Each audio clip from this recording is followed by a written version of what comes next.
Hello and welcome to Follow Me Friday. Decision fatigue. Is that really a thing?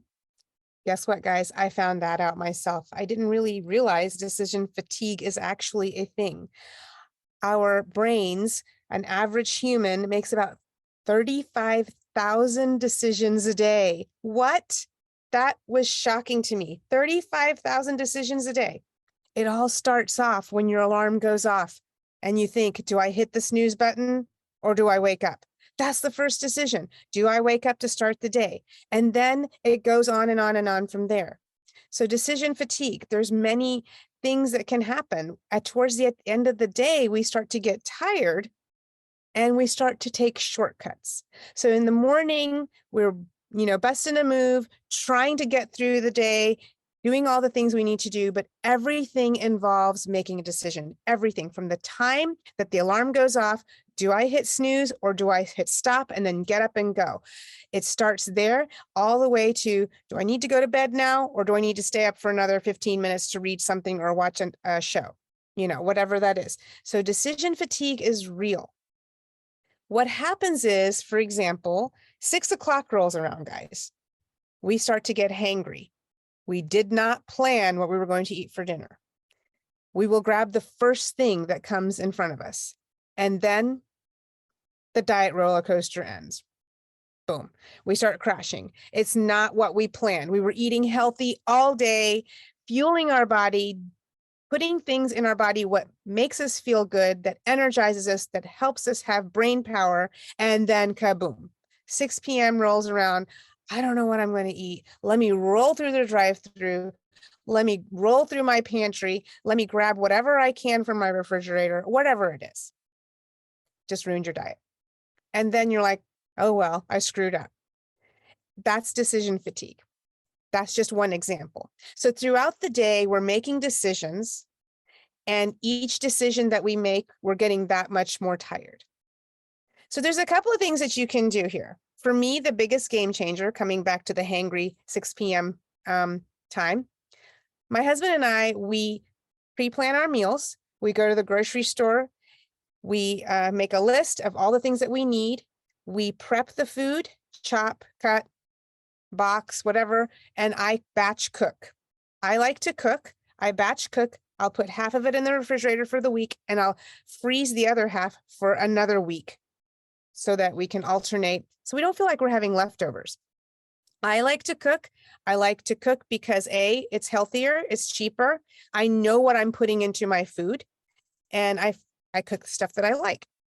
So I invite my clients, my coaching clients, to do the same thing.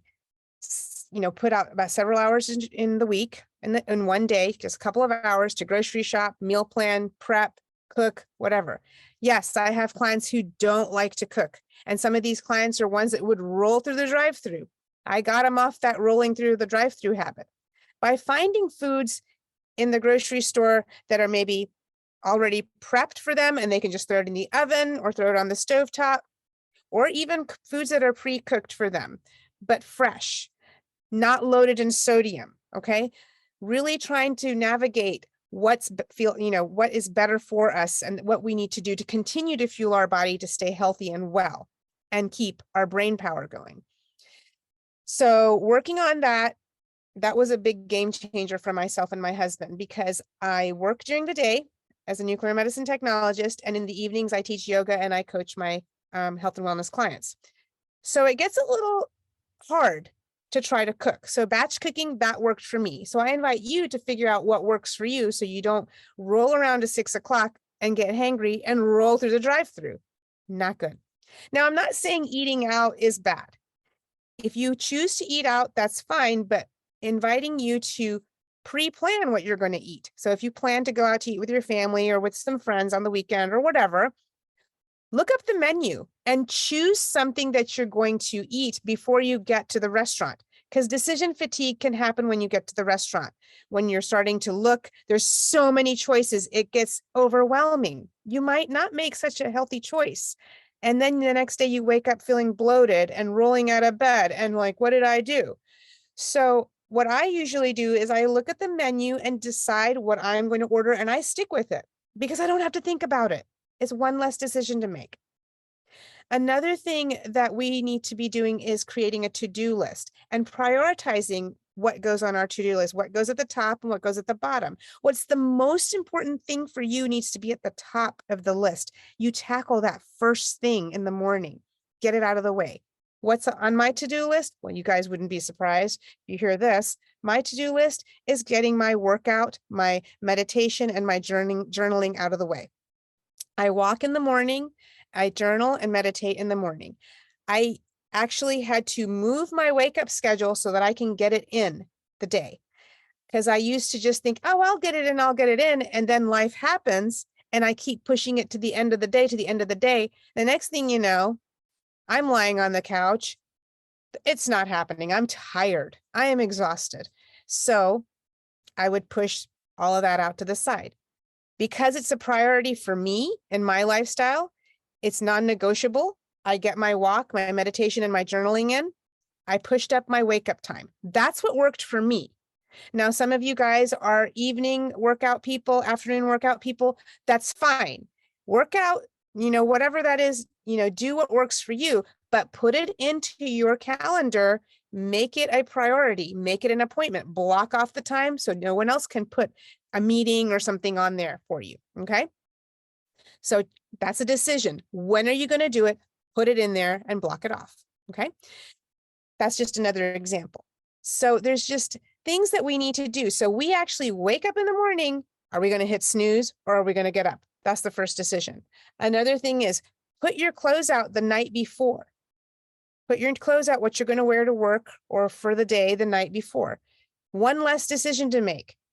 I know, guys, it doesn't sound like rocket science. Oh, I know what to wear in the morning, but as literally as your brain is thinking.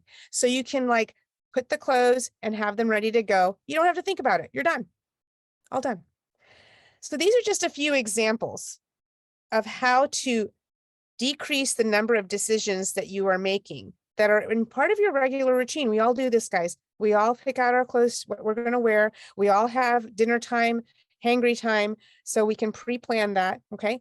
We all have a choice to wake up in the morning or snooze or not wake up or go to work or school, okay? We do have these choices. Again, they're decisions that we have to make. We have to keep moving. So that's one thing. So there was another thing that I wanted to share with you guys about when we wake up in the morning, we're hitting that snooze button. Remember, if you hit that snooze button, that's one of the symptoms of procrastination. Procrastination is one of the symptoms of decision making. So don't hit that snooze button. Get up and go if you have to, and don't set several alarms. That's making your decision again. I'm going to hit snooze so I can sleep another half an hour for my next alarm. No, your alarm goes off. Get up, make that decision. So make the decision to show up for yourself. Make the decision to show up for yourself. So when you have these ideas of this is what I'm going to do tomorrow, so that I can be less fatigued by the end of the day, showing up for yourself is important. If you show up to yourself, you will be trusted by others that you will show up for them. How will other people believe in you if you can't show up for yourself first? You are priority.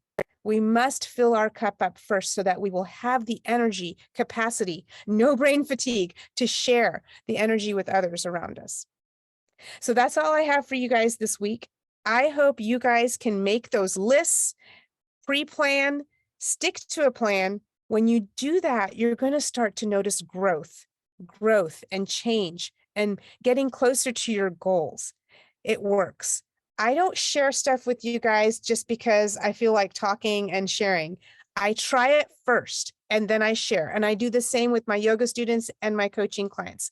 I try it first. I try the yoga pose first. I try the sequence first. I try the things that I share with my coaching clients first before I share it with them.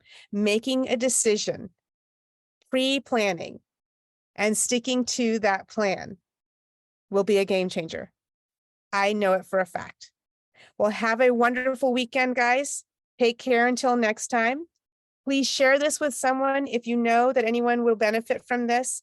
Visit my website. I have the link below. And if you want to know a little bit more about the decision making, the lists of things all the symptoms, etc. I have it in my podcast. That link is below. If you'd like to schedule a 15-minute discovery call to see if I can help you make some changes in your life, connect with me. I have that link down there as well. Until next time, have a wonderful weekend. Take care for now.